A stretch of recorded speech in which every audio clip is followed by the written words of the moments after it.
बिस्मिल्लाहिर्रहमानिर्रहीम। अस्सलामुअलैकुम। News one special में मैं हूं जवाद कमाल। नाज़रीन, आज के न्यूज़ वन स्पेशल में हम जिक्र करेंगे सियासी उतार चढ़ाव का, जाली अकाउंट्स केस जिसमें GIT की रिपोर्ट सामने आई और फिर ECL में आसिफ अली जरदारी, बिलावल भुट्टो जरदारी, फरियाल तालपुर और मुराद अली शाह समेत हमने देखा 172 अफराद के नाम डाले गए। उसके बाद में उठने वाला सियासी तूफान जो अब थमने का नाम नहीं ले रहा है। हुकूमती और अपोजिशन अरकान की एक दूसरे के खिलाफ लफ्जी गोलाबारी में शिद्दत आ गई है। सुप्रीम कोर्ट ने बिलावल भुट्टो और मुराद अली शाह के नाम ECL से निकालने का हुक्म तो दिया, लेकिन वफाकी काबीना ने तहरीरी हुक्मनामा आने तक नाम न निकालने का ऐलान कर दिया है, जिसके बाद यह सियासी दर्जा हरारत अब मजीद बढ़ गया है। और अगर दूसरी जानिब हम देखें तो पाकिस्तान पीपल्स पार्टी और मुस्लिम लीग नून में कुर्बतें बढ़ने लगी हैं। मौलाना फजलुर रहमान खासे फाल नजर आ रहे हैं। ये बड़ी वजह है जो तफ्तीश इंक्वायरियां इकट्ठी शुरू हुई हैं, और दूसरी बड़ी वजह कुछ मामला दीगर भी हैं। गैस बहरान है, महंगाई का नया आने वाला तूफान है, बढ़ती बेरोजगारी जिसकी वजह से अवाम में भी गम गुस्सा पाया जा रहा है। और ये दो बड़ी जमातें अपोजिशन की इस सूरत हाल का फायदा उठाने के लिए एक दूसरे के करीब आ रही है। सियासी पंडित इस सूरत हाल में क्या कहते हैं, ये जानेंगे हम आज के न्यूज़ वन स्पेशल के मेहमानों से। इस्लामाबाद में हमारे साथ सीनियर तज्जियाकार हुमायूं गौहर साहब और इस्लामाबाद से ही अजीम चौधरी साहब, जबकि लाहौर स्टूडियो में हम सियासी तज्जियाकार महमल सरफराज साहिबा ने ज्वाइन किया है। बहुत शुक्रिया तीनों मेहमानों का। हुमायूं साहब, आपसे आगाज करता हूँ। ECL से नाम नहीं निकाला गया, इस मामले पर पीपल्स पार्टी के रहनुमाओं का पारा बढ़ता जा रहा है। हालात किस तरफ जाते दिखाई दे रहे हैं आपको? जी, हालात तो खल्फशार की तरफ जाते हुए दिखाई दे रहे हैं मुझे, और कंफ्यूजन। देखिए, जिस मुल्क का, जिस कौम का पूरा मुआशरा ही टूट गया हो, खराब हो गया हो, और उसकी जो पढ़ी लिखी क्लास है और जिसको आप हुक्मरान क्लास कहते हैं, मेरी जैसी है आपकी जी, उसकी सोच में इतनी खराबी आ गई हो कि उनको सही और गलत में तफरीक करनी भूल गए हैं, गुनाह और सवाब में भूल गए हैं। तो फिर आपको वो मुआशरा या वो मुल्क या हालात किस तरह जाते हुए लगते हैं? देखिए ना, ये वो मुल्क है जिधर आसिफ जरदारी और उसके जो इर्द गिर्द हैं उसके, वो उन्होंने इतनी करप्शन की है, इतनी लूटमार की है कि मुझे तो शक पड़ता है शायद इनसे ज्यादा नवाज शरीफ ने भी नहीं की, उससे ज्यादा की है। और यहां लोग कह रहे हैं कि हम इसको पकड़े नहीं जाने देंगे, ये कैसे हो गया, इसको छोड़ो, तूफान बरपा होने वाला है, ये हो गया वो हो गया। और जो एक आदमी है जिसने छोटा सा काम किया है, 3 करोड़ 73 लाख के कितने का उस पे शक पड़ा हुआ है आपको, आपसे मतलब नैब को कि जिस ये PTV से ले गया है डॉक्टर शाहिद मसूद जी, उसको अंदर किया हुआ है, उसको हथकड़ियां लगा के ला रहे हैं। तो ये मेरा मतलब है, ये कोई मुआशरा है? ये हमारी अक्कासी है, हम अपना आईना देख रहे हैं इस तरह। हमने ये किया, हुआ ये है कि हमारी सोच अब इतनी तबाह हो गई है ना कि अब एक हुकूमत आई है और एक रूलिंग क्लास आ गई है हर इदारे में, जो सीधा अगर सोचने करती है, हम उनको एबनॉर्मल समझते हैं।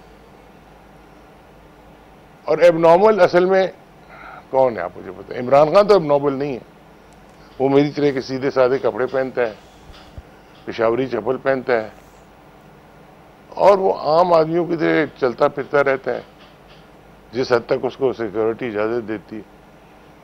और जो हमारे छोटे छोटे आपके एंकर भी छोटे से बादशाह बन के घूम रहे हैं, उनको ये बड़ा अजीब लगता है कि ये तो पागल आदमी हो क्या रहा है। ये आदमी स्टेटस को तोड़ रहा है, और ये सिर्फ पाकिस्तान में नहीं हो रहा, और बहुत ममालिक में हो रहा है। अजीम चौधरी साहब, हुमायूं साहब ने कहा हालात खल्फिशार की जानिब जाते नजर आ रहे हैं। हुकूमत से कुछ मामलात, अगर गैस बहरान की बात करें, फिर कुछ महंगाई भी हुई है। इस सूरत हाल में क्या हुकूमत भी चाहती है हालात खल्फिशार की जानिब जाएं? क्योंकि ऐसा नजर भी आ रहा है अगर ये बड़ी गिरफ्तारियां होती हैं तो उसके बाद में हालात खल्फिशार की जानिब ही जाएंगे। क्या मियां नवाज शरीफ साहब की गिरफ्तारी के बाद हालात खल्फिशार का शिकार हुए? जब जुल्फकार अली भुट्टो साहब गिरफ्तार हुए थे, उन्हें फांसी हुई थी, क्या हुआ था? कुछ भी नहीं हुआ इस मुल्क में। 2-4 वाकयात हुए, वो खत्म हो गए। जुनैद साहब को अलग किया गया, किसी ने पूछा भी नहीं कि जुनेजो साहब कहाँ हैं। मियां नवाज शरीफ साहब को उसके बाद निकाला गया, बीबी बेनजीर को निकाला गया। कौन पूछता है यहाँ? ऐसा नहीं है कि खलफशाद कहीं नजर आता है। इस बात से मैं हुमायूं साहब की बिल्कुल इत्तेफाक करता हूँ कि जमूद टूट रहा है, और जिस वक्त जमूद टूट रहा हो उस वक्त इर्ताश पैदा होता है।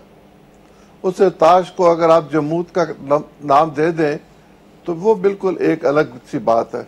वो जो इर्ताश पैदा होता है, उस इर्ताश को ये कह दिया जाए कि वो खलफशार है, तो ये खलफशार एक पानी के गिलास में हो सकता है, एक चाय के कप पे तूफान उठ सकता है।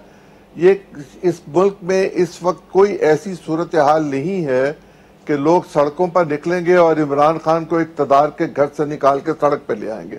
ऐसा कहीं इस मुल्क में नहीं होने जा रहा।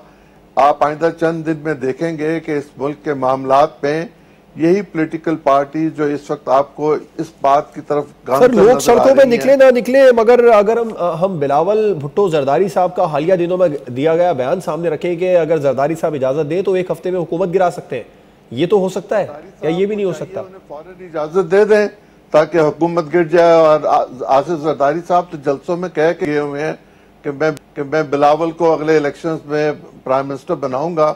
इलेक्शन 25 जुलाई को हो गए थे, बिलावल साहब नहीं बन सके। कहने की बात और होती है और जो वाकयात हैं वो बिल्कुल मुख्तलिफ हैं।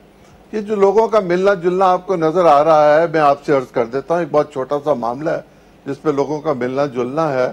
बलोचिस्तान में सेनेट की एक सीट खाली है, गालिबन कल या परसों उस पर इंतखाब है और उसके लिए एक जोड़ तोड़ किया जा रहा है। और उससे पहले ये बात भी छोड़ी गई कि सादिक संजरानी के खिलाफ जो वोट ऑफ नो कॉन्फिडेंस आ जाएगा। आज कहीं मांडवी वाला साहब को भी मैंने सुना, वो कह रहे थे कि इस तरह की कोई बात नहीं है। ये सारी चीजें साथ साथ चल रही हैं। वाकयात क्या हैं? वाकयात ये हैं कि सुप्रीम कोर्ट ने कहा कि हुकूमत रिव्यू कर ले। सुप्रीम कोर्ट इंतजामिया नहीं है, सुप्रीम कोर्ट है और इंतजामिया ने इस मुल्क को चलाना है, सुप्रीम कोर्ट ने नहीं चलाना।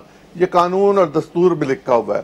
सुप्रीम कोर्ट अपना काम कर रही है, हुकूमत ने काबीना में उस मामले को रिव्यू करने की कोशिश की और उन्होंने ये फैसला किया कि जब तक हमारे पास तहरीरी हुक्म सुप्रीम कोर्ट का नहीं आएगा और सराहत के साथ नहीं आएगा, हम इसको रिव्यू नहीं करेंगे। तब तक हम रिव्यू नहीं करेंगे, नाम नहीं निकालेंगे। महमल सरफराज साहबा, मुस्लिम लीग नून भी पीपल्स पार्टी की अब हम आवाज बनती जा रही है। दोनों पार्टियों की जानिब से वजीर आजम की बहन अलीमा खान पर असासे छुपाने, मनी लॉन्ड्रिंग के इल्जाम लगाते हुए उनका नाम भी ECL से निकालने का मुतालबा किया गया है। बात ECL की हो रही है, ECL से नाम निकालने के लिए। तो अब ये दोनों जमातें कह रही है अलीमा खान का नाम भी ECL में डाला जाए। आप क्या कहेंगे इस पर? देखिए, इसमें एक्चुअली जो PTI ने फ़िलहाल मौक़िफ़ लिया है, उन्होंने ये मौक़िफ़ लिया है कि अलीमा खान जो है वो कोई पार्टी ओहदेदार नहीं है और वो एक आम शहरी हैं। बात यह है कि बिल्कुल वो होंगी आम शहरी और बेशक वो वज़ीर आज़म साहब की बहन भी हो, लेकिन जिस किस्म की, खैर जो नून लीग बात करिए, मैं उस सियासी बयान के ऊपर तो नहीं आती, लेकिन इसके अंदर दो चीज़ें कर सकते हैं। एक ये कि एक खान साहब जो हैं वो खुद भी एक बयान दे सकते हैं कि वो बेशक मेरी बहन हो लेकिन लॉ ऑफ द लैंड उनके ऊपर अप्लाई करेगा और उनके इस पे इंक्वायरी भी होनी चाहिए। और जो अलीमा खान साहबा भी है वो भी अगर अपना सोर्स बता दें, ठीक है उनका बिजनेस ज़रूर था लेकिन उनकी मनी ट्रेल अगर वो दिखा दें, क्योंकि एक्चुअली जो उन्होंने टैक्सेस फाइल किए हुए हैं वो उनके बहुत कम है, मतलब कि मैं यहाँ तक कह सकती हूँ कि वो शायद मेरे से भी कम उन्होंने टैक्सेस पे किए हुए हैं। तो अगर उन्होंने इतने कम टैक्सेस पे किए तो 2004 में वो $7.5 लाख की, जो कि अब $3 मिलियन की होगी है प्रॉपर्टी, और ये एक प्रॉपर्टी है। क्योंकि कहा यह भी जा रहा है कि पैनामा का जब आया तो फिर इनकी और भी प्रॉपर्टीज थी अमेरिका के अंदर, तो इन्होंने वो बेच दी जल्दी में, ये वाली नहीं बेची क्योंकि ये उनकी एक बिजनेस पार्टनर 25% उसका वो रखती हैं। खैर उसके अंदर मैं ये नहीं कह रही कि उन्होंने सही लिए, नहीं उन्होंने डिक्लेयर नहीं किया, 2004 से थी प्रॉपर्टी, डिक्लेयर उन्होंने 2017-18 में की है। तो ये भी एक जरा थोड़ी सी चीज़ है, इसको देखने वाली है। लेकिन बात ये ECL पे डालने ना डालने की बात नहीं होती जवाद, असल बात है, मैं बात कर रहे थे आज फयाजुल हसन चौहान साहब ने एक बयान दिया, उन्होंने कहा कि जरदारी, शहबाज, फजलुर रहमान, असफंदियार वली, अचकजई, ये सब बमा अहलो एयाल जो हैं ये लोग जेल में होंगे। इस बयान से एक चीज़ साफ जाहिर होती है, वो चीज़ ये जाहिर होती है कि ये हुकूमत नैब लॉ को ये अपने लिए इस्तेमाल कर रही है और ऑपोजिशन को वाइप आउट करने के लिए इस्तेमाल कर रही है। एक टारगेटेड किस्म की अकाउंटेबिलिटी हो रही है, टारगेटेड सिलेक्टिव अकाउंटेबिलिटी हो रही है। कोई ये नहीं कहता है कि अकाउंटेबिलिटी ना हो, ना ये नून लीग कहती है कि अकाउंटेबिलिटी ना हो, ना ये पीपल्स पार्टी कहती है कि अकाउंटेबिलिटी नहीं हो। और अवाम भी यही चाहती है अकाउंटेबिलिटी जरूर हो, लेकिन अक्रॉस द बोर्ड हो, ये ना लगे कि बिल्कुल एक तरह की। और ये पीटीआई के बारे में लेकिन ये सियासी बयान भी तो हो सकते हैं ना मेवल साहबा? नहीं, बिल्कुल सियासी बयानात होंगे, लेकिन हमें क्या पता, इन्होंने कुछ वज़रा ने पहले ही अंदिया दे दिया था कि कौन लोग जेल में जाएंगे कौन नहीं जाएंगे, और बिल्कुल उसके अगले दिन केसेस भी खुल जाते हैं, लोग पकड़े भी जाते हैं नैब के तहत। तो कोई एक गठजोड़ तो नजर आ रही है। लेकिन खैर मैं उसकी भी बात नहीं करूंगी, मैं स्टेटस को की बात करती हूँ। पीटीआई के अंदर जो है क्या नए लोग आए हैं? कितने नए लोग हैं इस वक्त जो पार्लियामेंट में? इस वक्त आप कैबिनेट ही अगर देख लें, कितने नए लोग हैं? जो पीपल्स पार्टी, नून लीग, काफ लीग या बाकी जमातों से निकले हुए लोग हैं वही है ना अभी भी पीटीआई के अंदर काफी मेजॉरिटी जो इनकी पार्लियामेंट में है इस वक्त। तो ये इसको ये देखना चाहिए, स्टेटस को नहीं ये खत्म करती। पॉलिटिकल टूल जब आप यूज करते हैं नैब लॉ को, और फिर आप मेवल साहब कह रही है स्टेटस को इतना आसान नहीं है खत्म करना। और दूसरा कुछ जिक्र किया था अलीमा खान की जायदाद का, तो मरियम औरंगजेब का अगर ताजा बयान सामने रखें, वो ये कहती है कि इमरान खान के दुबई में कारोबार है और अलीमा खान इससे ऑपरेट करती हैं। तो इमरान खान से इसका जवाब मांग रहे हैं वो लोग। किस हद तक ठीक है ये मुतालबा सर? देखें, मुझे नहीं पता, ये मतलब अलीमा खान की जो जायदाद है जी वो छोटी सी है, मगर वो जो भी है, अब मरियम औरंगजेब का जवाब देना तो मैं अपनी तौहीन समझता हूँ। ठीक, तो इसका मत पूछेंगे, इस पर मेरा क्या ख्याल है। जहाँ तक स्टेटस को का ताल्लुक है, शायद मैं ठीक तरह समझा नहीं सका स्टेटस को से मेरा मतलब क्या। मेरा मतलब खल्फे शार और स्टेटस को से ये नहीं था कि लोग सड़कों पर निकल आएंगे या जो तूफान आपकी चाय की प्याली में हो रहा है वो बाहर आ जाएगा, ये मेरा नहीं है। मैं बात वो कर रहा हूं कुदरती तारीखी कुव्वतों की जो चल रही हैं सारी दुनिया में। इसको बरतानिया में भी चल रही है, जो ब्रेक्जिट हो रहा है पूरे यूरोप में चल रही है, मिडिल ईस्ट में तो चल ही रही है, अमेरिका में चल रही है। ये दुनिया का सेंटर ऑफ ग्रेविटी जो है ना, इकोनॉमिक भी पॉलिटिकल भी, ये मगरिब से मशरक की तरफ शिफ्ट कर रहा है। इंटेलेक्चुअल सेंटर ऑफ ग्रेविटी वो अभी तक मगरिब में ही है, बस ये फर्क पड़ रहा है, हम तो उसकी किसी किताब शुमार में नहीं आते। स्टेटस को की तब्दीली ये है, इसमें इमरान खान या उसके साथी या नवाज शरीफ और उसके साथी या जरदारी वगैरह ये फिक्र ही नहीं करते। चले ठीक है, आगे बढ़ते हैं। नाज़रीन चौधरी साहब, आला क़यादत का नाम पाकिस्तान पीपल्स पार्टी का ईसीएल से नहीं निकाला गया, इस पर अब सुप्रीम कोर्ट से वो खुद नोटिस लेने का मुतालबा कर रहे हैं पीपल्स पार्टी वाले। खुद नोटिस लेता देख रहे हैं आप, या वफाकी काबीना अपने फैसले में खुद ही नजरसानी कर लेगी? दो बातें अगर आप इजाजत दें तो मैं गुजारिश करता चला जाऊँ। अलीमा खान साहिबा हफीजुल्लाह नियाजी की भी रिश्तेदार हैं जी, करीबी रिश्तेदार हैं जी। शायद अलीमा खान साहिबा की एक हमशीरा हफीजुल्लाह नियाजी साहब की एहलिया मोहतरमा है। मुझे नहीं पता कि कौन सी खान साहब की हमशीरा वर्ल्ड बैंक में काम करती थी, लेकिन गालिबन इनकी एक बहन वर्ल्ड बैंक में काम करती रही है। मुझे बिल्कुल नहीं पता कौन थी, लेकिन कोई थी।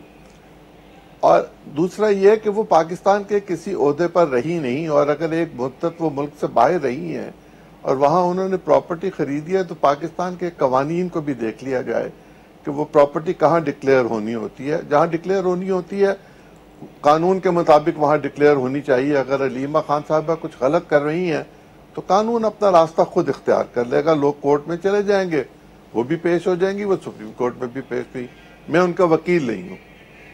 दूसरी बात, ये ठीक है कि दुनिया का नक्शा सियासी तौर पर इस वक्त उस तरह नहीं है जिस तरह लोग तवक्को करते थे, अमेरिका के हवाले से, बरतानिया के हवाले से, यूरोप के हवाले से, चाइना के हवाले से। लेकिन ये भी देखिए कि चाइना के प्रेसिडेंट ने पिछले दिनों अपने ही यहाँ तकरीर करते हुए चाइना की मुश्किलात का जिक्र किया, और चाइना जिनको हम बहुत ज़्यादा दोस्त कहते हैं और उनको हम बहुत तारीफ करते हैं और उनकी तरक्की की पूरी दुनिया में बात की जाती है, वो भी अपनी मुश्किल की बात कर रहे हैं। पाकिस्तान जो वो माशी तौर पर है ही मुश्किलात का शिकार, भीख पर चलता चला आ रहा है, भीख देने वाले भी तंग आ चुके हुए हैं कि वो कब तक हमें भीख दें। वो हमें कई दफ़ा सुधारने की कोशिश करते हैं, लेकिन हम कोई ना कोई वो जो दाव पेश लगाकर किसी दूसरे तरीके से भीख मांगने की कोशिश कर लेते हैं।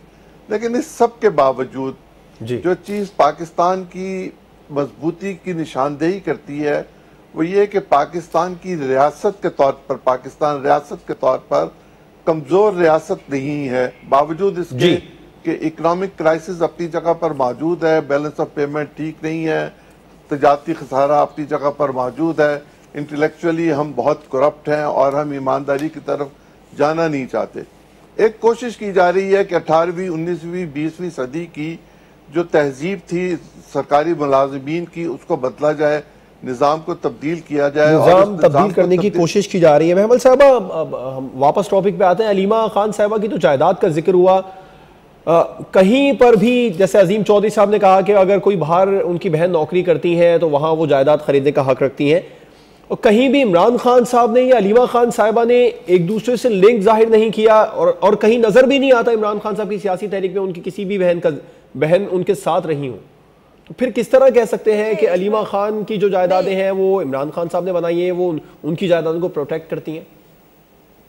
नहीं, देखिए, नून लीग के तो मैं मौक़िफ़ से मैं बिल्कुल भी नहीं उनसे एग्री करती, लेकिन हाँ, ये बात ज़रूर हम सवाल उठा सकते हैं क्योंकि अलीमा खान साहिबा न्याजी सर्विसेज लिमिटेड की पार्टनर भी थी खान साहब की, और ये वही ऑफशोर कंपनी है जिसके थ्रू इन्होंने लंदन फ्लैट लिया हुआ था खान साहब ने, जो इन्होंने बाद में गालिबन एमनेस्टी स्कीम में इन्होंने डिक्लेयर भी कर दिया था मुशर्रफ साहब की जो आई थी।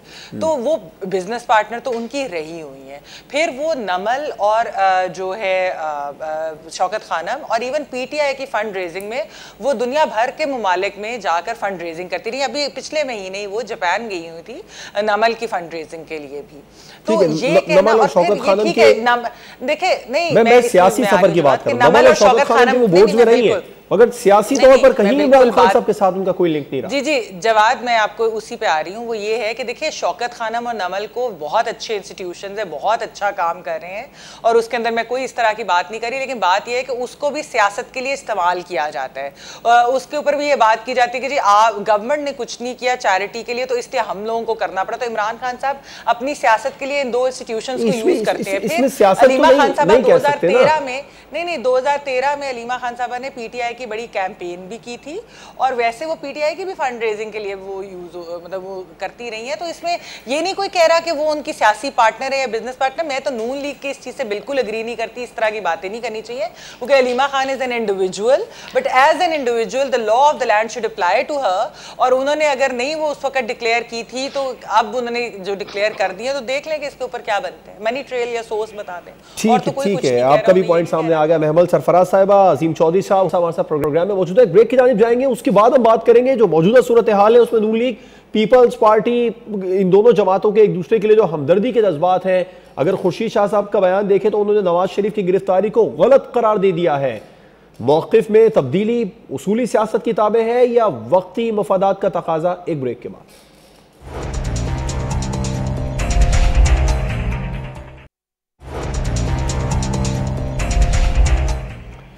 Welcome back. मौजूदा सियासी सूरत हाल में नून लीग और पाकिस्तान पीपल्स पार्टी एक दूसरे के लिए हमदर्दी के जज्बात का खुलकर इजहार कर रहे हैं। नून लीग ने ईसीएल मामले पर पाकिस्तान पीपल्स पार्टी के मौक़िफ़ की हिमायत की, तो दूसरी जानिब पाकिस्तान पीपल्स पार्टी के मरकजी रहनुमा खुर्शीद शाह ने नवाज शरीफ की गिरफ्तारी को गलत करार दिया, उनकी जल्द रिहाई की पेशगोई कर दी है। हुमायूं गौर साहब, क्या समझते हैं आप? मौक़िफ़ में ये जो तब्दीली आई है, किसी उसूली सियासत की किताबें है या वक्ती मफादात का तकाजा है? देखिए, असूल तो इन लोगों के करीब करीब से नहीं गुजरा।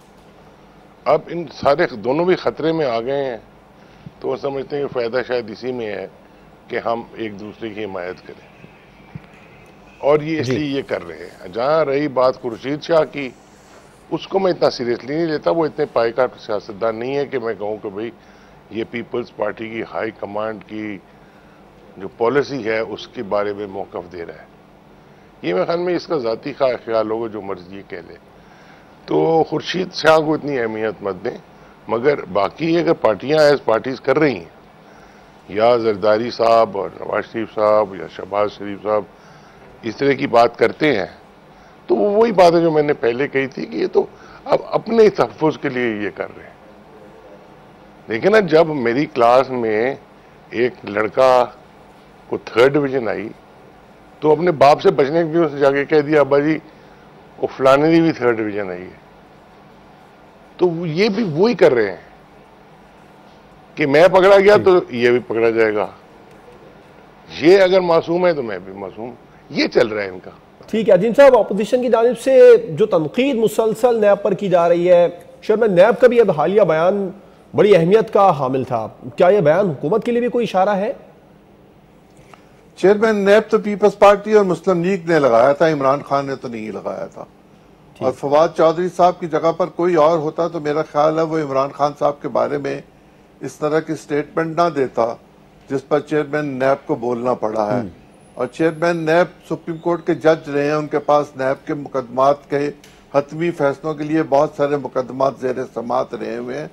मेरा ख्याल है कि हमें अपने लफ्ज़ों के इंतखाब में एहतियात करनी चाहिए।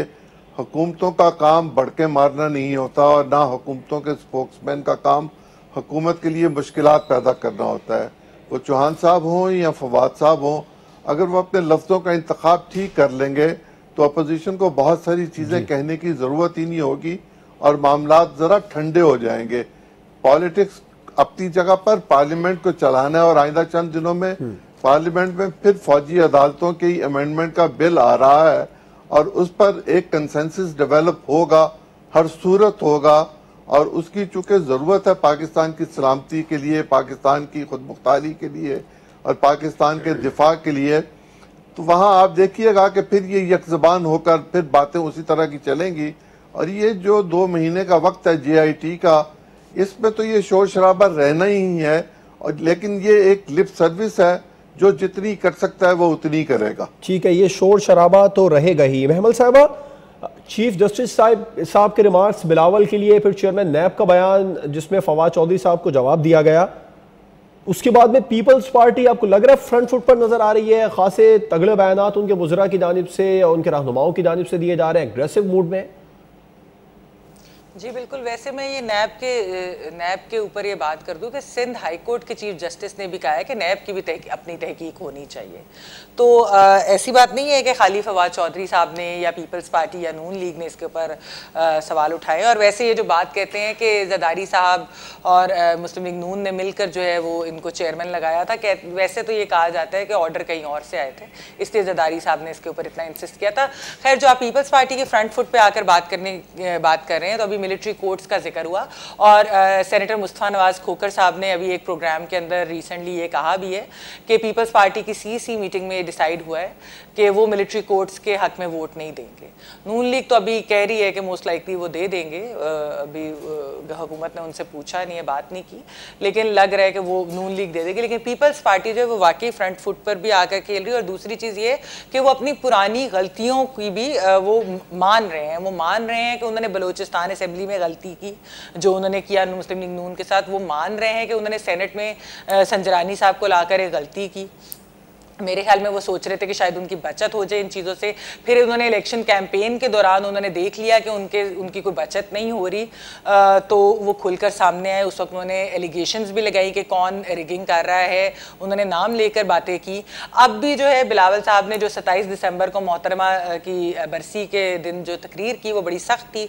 उन्होंने मुल्क के ठेकेदारों की बात की, उन्होंने रियासत के अंदर जो महरूमियाँ हैं उनकी बात की। तो बिल्कुल पीपल्स पार्टी फ्रंट फुट पर आकर खेल रही है। जो भी वजह हो सकता है कि उसकी वजह ये हो कि इनके घेरा तंग हो रहा है, लेकिन ये भी हो सकता है कि उसकी वजह हो कि पीपल्स पार्टी जानी जाती है एक अपनी असूली सियासत की वजह से, और ये शायद अपनी असूली सियासत से पीछे हट गए थे पिछले 2-4 साल में। तो इस वजह से उनको लग रहा हो कि maybe we need to reclaim that space that we ceded, that we lost, और हमारी एक आइडियोलॉजिकल पॉलिटिक्स की वजह से हम जाने जाते, तो शायद वो उसकी तरफ वापस आना चाह रहे हैं। जी, तो दरखास्त पाकिस्तान तहरीक इंसाफ के खुर्रमशेर जमान ने दायर की थी, वो वापस ली है। ऐसा लग रहा है कि पसे मंजर कुछ और, पसे पर्दा कुछ और है। एक ब्रेक के बाद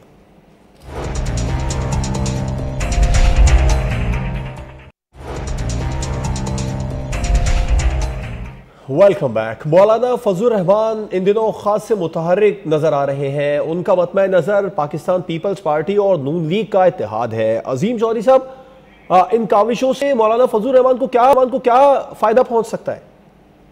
पिछले 5 साल मौलाना फजलुर रहमान ये कोशिश करते रहे कि किसी तरह पीटीआई की हुकूमत केपीके में खत्म हो जाए और उनकी जमात दूसरी जमातों के साथ मिलकर वहां हुकूमत बना ले, उसमें तो वो कामयाब नहीं हो सके। उन्होंने बहुत फख्र और कामयाबी के साथ एमएमए बनाया था, और एमएमए के साथ जो सिराजुल हक साहब ने सलूक कर दिया वो अपनी जगह पर देखने के काबिल है। सिराज साहब खुद भी चाहते थे कि ये काम हो जाए। मौलाना फजलुर रहमान साहब की पॉलिटिक्स अब उस तरह की पॉलिटिक्स नहीं है। वो भी अपने वालिद की वजह से पॉलिटिक्स करते थे, और जिस तरह की पॉलिटिक्स उन्होंने की, अब इस मुल्क में उसकी गुंजाइश कम हो चुकी है। पाकिस्तान के मसाइल उस तरह के नहीं हैं जिस तरह के आज से 10-20 साल पहले थे, या जिस तरह उन्होंने परवेज मुशर्रफ के साथ निगोशिएट करके अमीन फ़हीम की जगह पर वो खुद कायदे हिज़्ब इख्तलाफ बने थे। ये बातें सारी रिकॉर्ड पर मौजूद हैं, लोग भूले नहीं हुए और ना ही मौलाना खुद भूले हुए हैं। और आज की जो सूरत हाल है उसमें इस बात का कोई इम्कान नहीं है जी कि पाकिस्तान इसकी पीटीआई की हुकूमत को किसी जगह पर गिराया जा सके। ये हुकूमत मेरे नज़दीक 5 साल पूरे करेगी और अगले इंतखाबात तक ये हुकूमत इसी तरह चलेगी। जो मुश्किलात उसकी होंगी उससे वो निपटते रहेंगे। और अगर ये कहा जाए कि बाकी जमातें भी ये चाहती हैं कि ये हुकूमत चलती रहे और इस हुकूमत पर वो तनकीद भी करते रहे और ये हुकूमत इतनी प्रेशर में रहे कि कुछ परफॉर्म ना कर सके, तो मेरा ख्याल है ऐसा भी नहीं हो सकेगा। ये परफॉर्म करने की सलाहियत रखते हैं। ये जिस दिन अपने जमूत के उस धागे को पूरी तरह तोड़ गए और नई सिम्स की तरफ इन्होंने सफर शुरू कर लिया। अजीम चौधरी साहब मुख्तसर जवाब दे दीजिएगा, इसी टीम के साथ परफॉर्म करेंगे? आने वाले दिनों में कुछ तब्दीलियां भी होती देख रहे हैं टीम में? टीम तो बदल जाया करती है जी, 16 खिलाड़ी बाहर बैठे हुए होते हैं, बिल्कुल 11 खेल रहे होते हैं, 16 मैदान में होते हैं। आप समझते हैं खान साहब आने वाले दिनों में कुछ टीम में तब्दीली करेंगे? यकीनन होगी, यकीनन होगी। हुमायूं गौर साहब, जरदारी साहब का नाम खुर्रम शेर जवान साहब बड़े वाज़े तौर पर लेकर गए कि इनका अमेरिका में फ्लैट है, इन्होंने जाहिर नहीं किया, इलेक्शन कमीशन में दरखास्त दायर की, फिर अचानक से वापस ले ली दरखास्त। क्या आप भी समझते हैं पस मंजर कुछ और, पस पर्दा कुछ और चल रहा है? आप मुझे एक बात बताएं, इस पर पाकिस्तान के इतने गंभीर हालात हैं, इसमें एक जरदारी का फ्लैट, उसकी क्या माने क्या रखते हैं, अहमियत क्या रखते हैं? हमें पता है वो करप्ट है यार, हमें उसके लिए ना खुर्रम शेर रहमान चाहिए, ना नैब चाहिए, ना सुप्रीम कोर्ट चाहिए। हमें पता है ये बंदा करप्ट है, हमें पता है नवाज शरीफ करप्ट आदमी है। अब ये सारे जो चक्कर आप लोग चला रहे हैं वो ठीक है, आप तारीख के चला रहे होंगे सारे, जिस चीज के लिए भी चला रहे हैं। आप ये देख लें कि इस मुआशरे का इतना खोखला हाल हो गया कि आप जैसे लोग, अजीम चौधरी साहब जैसे लोग, मेरे जैसे लोग, ये जो खातून बैठी, हम लोगों को यहाँ बिठा के 1 घंटा बातें किस पे हो रही हैं? बातें हो रही हैं फजलुर रहमान पे, अपना ये जो आपका पीपल्स पार्टी का लीडर ऑफ द ऑपोजिशन बना हुआ है खुर्शीद साहब जी, वो खुर्शीद जो भी उसका नाम है, खुर्शीद शाह जी जी, उसकी बात हो रही है, बिलावल भुट्टो की बात हो रही है। 31 साल का बच्चा है, शायद उस बच्चे में सलाहियत हो, बाद में कुछ चीज बन जाए, अभी नहीं मुझे दिख रही। अलीमा खान पे बातें हो रही हैं, वो बाबा कोई सीरियस बात करो। अगर ये सारी चीजें आप जो कह रहे हैं कि इस तरह होनी चाहिए वो हो भी जाए, मगर ये बातें हमारी असेंबली में हो रही हैं, हमारी डिफॉल्ट हो जाए तो आप क्या डिस्कस हो रहे हैं जी। देखिए मैं आपको एक बात बताऊं भैया, मेरी बात सुने, ये सुप्रीम कोर्ट कोई आसमान से नहीं उतरा, ये भी हम इंसानों का ही बनाया हुआ है, अंग्रेजों का बनाया हुआ है बेसिकली इसका निजाम सारा। ये सुप्रीम कोर्ट, हमारी अदालती निजाम बहुत अब बिगड़ गया है, इसमें एहलियत ही नहीं है। जहां इनके पास कितने लाखों केसेस पड़े हुए हैं जो अभी उन पर फैसला ही नहीं हुआ, लोग मर गए। अभी इनका देखिए, आप मुझे एक बताएं, नैब, किसी मुहज़्ज़ब मुल्क में जहां अदालती निजाम ठीक चलता है वहां को नैब जैसी चीज की जरूरत है? आपने नैब बनाई क्यों है? इसलिए आपका अदालती निजाम बेकार है, सिस्टम में काफी तब्दीली की जरूरत है। महमल साहब, आसिफ जरदारी साहब के मामले पर हुकूमत के पास पूरे सबूत नहीं है या फिर कोई डील हो गई है? जी, इसका तो मुझे एक्चुअली नहीं पता कि डील हुई है कि नहीं। कुछ लोग कह रहे हैं शायद अभी डील हुई नहीं है, डील करना चाहते हैं। दूसरी तरफ जिन लोगों ने जो ब्रीफिंग में भी थे, जो JIT रिपोर्ट की, और उसके ऊपर कुछ हुकूमत के भी लोग ये बात कर रहे हैं कि JIT की जो रिपोर्ट है एक्चुअली उसके अंदर इतने ज़्यादा डायरेक्ट लिंक्स नहीं जरदारी साहब के बन रहे। मतलब ओमनी ग्रुप की ऊपर बिल्कुल बन रहा है, लेकिन ये है कि जरदारी साहब के ऊपर डायरेक्ट केस नहीं बन रहा। क्योंकि अगर ये आप किचन के बिल्स की बात कर लें, सदके के बकरों की बात कर ले, नाश्ते के बिल्स की बात कर ले, तो फिर पीपल्स पार्टी भी ये पूछती है कि इमरान खान साहब के किचन के बिल्स कौन चला रहे हैं, उनकी टैक्स रिटर्न्स देख लें वो कितनी है और उनका लाइफस्टाइल देख लें वो क्या है। तो वो फिर उस चीज के ऊपर वो भी सवाल उठा सकते हैं। तो वो वैसे लोग ये कहते हैं कि शायद जरदारी साहब के ऊपर डायरेक्टली कब पीपल्स पार्टी या PMLN की जानिब से इस तरह के बयानात नहीं आते जी। ये सवाल तो उठाए जाते हैं ना, पीपल्स पार्टी की जानिब से भी, नून लीग की जानिब से भी मुतादिद बार के खान साहब के असासे चेक किए जाएं, खान साहब का जरिया आमदन क्या है वो चेक किया जाए, ये सवाल तो उठते हैं। नहीं, बिल्कुल मैं यही बात कह रही हूँ कि एक्चुअली जो जरदारी साहब के ऊपर या बिलावल भुट्टो साहब के ऊपर जो बात आई है वो ज़्यादातर बिल्स की आई है कि जी टिकट्स खरीदी, नाश्ते के बिल दिए, लंच के बिल दिए, किचन के बिल दिए, इस तरह की चीज़ें। नहीं, जरदारी साहब के तो और बड़े बड़े मामला सामने आए हैं महमल साहबा, जो मनी लॉन्ड्रिंग का मामला है वो उससे नथी किया जा रहा है जी। नहीं जवाद, अगर आप JIT रिपोर्ट पढ़े तो एक्चुअली इतना ज्यादा डायरेक्टली जरदारी साहब के ऊपर नहीं आ रहा, ओमनी ग्रुप के ऊपर बहुत ज्यादा है। और अगर बात करें तो ओमनी ग्रुप कौन चला रहा है, ये हुकूमती जो मौक़िफ़ अगर देखें तो ओमनी ग्रुप को बराह रास्त कौन चलाता है, इनडायरेक्टली कौन? हुकूमत कह रही है ना, तो ये तो साबित करना पड़ेगा ना JIT और FIA को। हम तो नहीं इधर बैठ के जजमेंट दे सकते, मैं तो कोई जज ज्यूरी एग्जीक्यूशनर नहीं। ठीक है, महमल सरफराज साहिबा, हुमायूं गौर साहब और अजीम चौधरी साहब हमारे साथ प्रोग्राम में मौजूद थे। तीनों मेहमानों का बहुत शुक्रिया। नाज़रीन, प्रोग्राम आपने देखा, ऐसा लग रहा है अपोजिशन इकट्ठी हो रही है और हुकूमत बज़ाहिर तो मसाइल के दलदल में है, मगर हुकूमत का रवैया देखकर लगता है उसे कोई मुश्किल नहीं। इजाज़त दीजिए, अल्लाह हाफ़िज़।